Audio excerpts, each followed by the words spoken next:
Okay, so I'm going to have to explain this one a little bit. So I know it's been a bit of a break, and during that time I haven't been able to record for a while, and instead been focusing on other projects. Did you know I'm a 3D modeler and animator? And during that time, I had to reflect on a couple of things, namely the output on this channel specifically, and I'll be honest, it's been a bit of a chore. So I was looking through the whole outline I had for the Naga Saga specifically, because I want to do a bunch of other stuff with the characters who are now stuck in that story, and as I was reviewing all the stages I had left to go through that story before the ending, it hit me that I don't really want to do this. Because, okay, like, behind the scenes talk, I very early on made videos where I would voice two characters talking to each other, because when you have two characters, it's a lot easier to deliver jokes when there's at least one person replying. And that works for a time, but it kind of got out of hand. So now there are like videos like, say, the last two part of that series, where I'm voicing like 4 fucking characters, and it just wasn't working. So I made the decision that I was going to do sort of like a soft reboot of like the whole world, bring it back down to singular characters in their stories, because that's way more doable and puts so much less stress on my voice from having to constantly shift my pitch and weight back and forth like 5 different times, and would also scale back on the production to something that's actually doable. You know, something that doesn't require, like, year 1 Adult Swim animation to convey anything that's happening. So the short version of this is that I'm going back to single character focused stuff, mainly focusing on the characters that I really like doing, which just so happen to also have voices that don't grind my throat into a bloody mess. So Leah, who's basically my self-insert, she's just a little more nasally and self-opinionated than I am, but not by much. I also want to get into stuff with her sister too, who honestly I've kind of struggled writing scripts for over the last couple of months, mainly because of the problems I've been having until now. This would include like a lot of stories from their past and how they got where they are now. Gustum's past has been quite concrete for a while now, so I'd love to do that, but unfortunately he's one of the characters who just shreds my throat every time I do him, although I guess he wouldn't be an undead pensioner by this point, so I suppose I could go easy on myself. So that's my plan going forward. However, it would be rude of me to leave you without a conclusion to the whole Naga story, especially since it's my most popular video. So I figured I'd recap everything that happened between the last video I put out and the ending, and then just record the ending. Specifically the final scene, because it stars the characters this storyline has been all about, so you want to see the resolution to that. So here it goes, everything that happens between part 5 and the ending. So Gustum the Naga leave the kitchen and go to the compound of DeMarco Latterdale, a bonkers doomsday prepper and mechanical wizard. Leah and the agents arrive shortly after, and a handoff of the Naga takes place. In a shocking twist, fan-favourite character Mimi Melcher is revealed to be working for the Polanski family, and summons a squad of undead mooks to steal the Naga and capture Callahan. As the Naga and Callahan are carted away, Leah disarms Mimi by spitting a chemical compound in her face that mixes with her makeup, lighting her face on fire.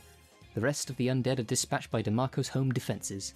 The trio are left without leads, until Emil appears, who has decided to help them, knowing that he's now a dead man walking. He tells them that Polanski is holed up in a warehouse at the waterfront.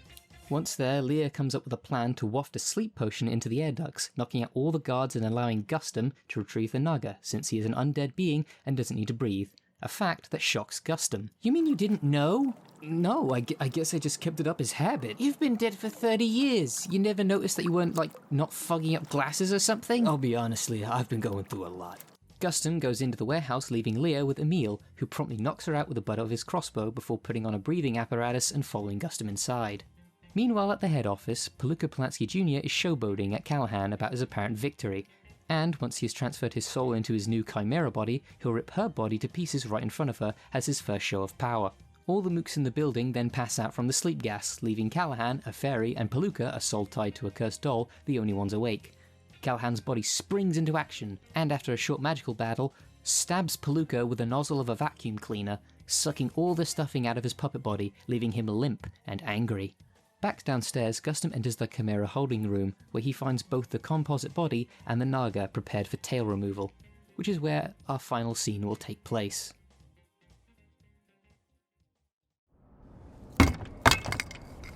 Jesus, What kind of Frankenstein operation they running here? Hey, take it easy. I'll get you out of here. Thanks for the help, Chompers, but I'll be taking my Naga back now. You still think some kind of payday is in it for you, huh? You know, I've met some chumps in my day, but you... Oh, save it. I'm not doing this to kiss up to Polanski. Plenty of people will pay top dollar for such a rare specimen. The seat alone could fill a whole auction house of potential buyers. And seeing what he did to all the other monsters you gave him doesn't give you pause for thought? He butchered them. Cut them up and strung them together just so he could act like a big man. I don't give a shit. He could have skinned and eaten them if he wanted. I'm just doing what I need to survive. Surely you, of all people, can understand that. To guys like you and me, life is cheap enough already. We live feeding off corpses, lest we end up someone else's meal. It's not complicated. Whatever you've been through, it doesn't compare to what I've seen. I can guarantee you that. So if you think your fail-son 20-something ass can convince me to see things the way you do, you're gonna be very disappointed. Well, that's fine. I wasn't trying to convince you of shit. And besides, you owe me for that 3-fingered discount back at your kitchen. Before you shoot, you should know. I don't circulate blood, so the tranquilizer in that thing isn't gonna do crap. Ah! Crap! Maybe not, but it's still gonna hurt like hell. Thanks for knocking out both the mob and the Naga for me. I was starting to run out of bolts. Now, which of these undoes the binds?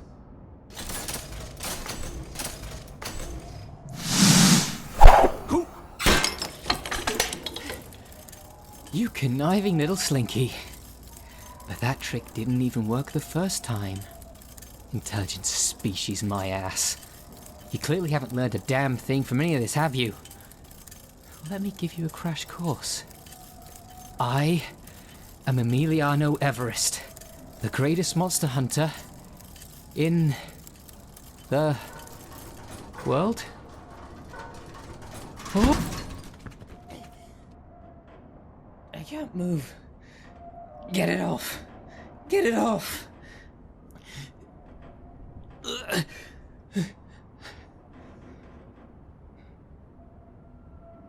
You saved me. After everything I did. Die! Die!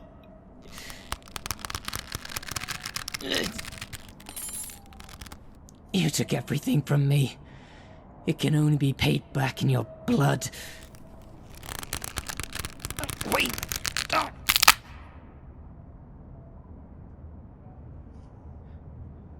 You did what you had to do. Hell, I say you'd earned it. Tenacious little bastard. Even to the end. He couldn't let it... Are you eating him? No, by all means, go ahead. It's just... I can't leave. I'm really hurt. And, no offense, but I don't want to be an audience to this. It's really gross. Gus, where are you? I'm in hell! And so ends this ghastly story. The Naga has returned safely to the Mage Academy Wildlife Preserve, where it lived out its life, slithering hither and thither throughout the rest of time. Peluka Polanski Jr. was taken into custody and is currently serving a life sentence for the trafficking of unlicensed cursed objects and of mythical beasts.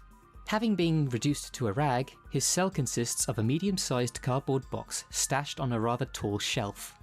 Callahan was given high honours by the Vampire Court for preventing a schism between their group and the Mages Guild. As a reward, the Counts approved her request to let her ride her horse on public roads. Gustum took a month off to recover from his many injuries.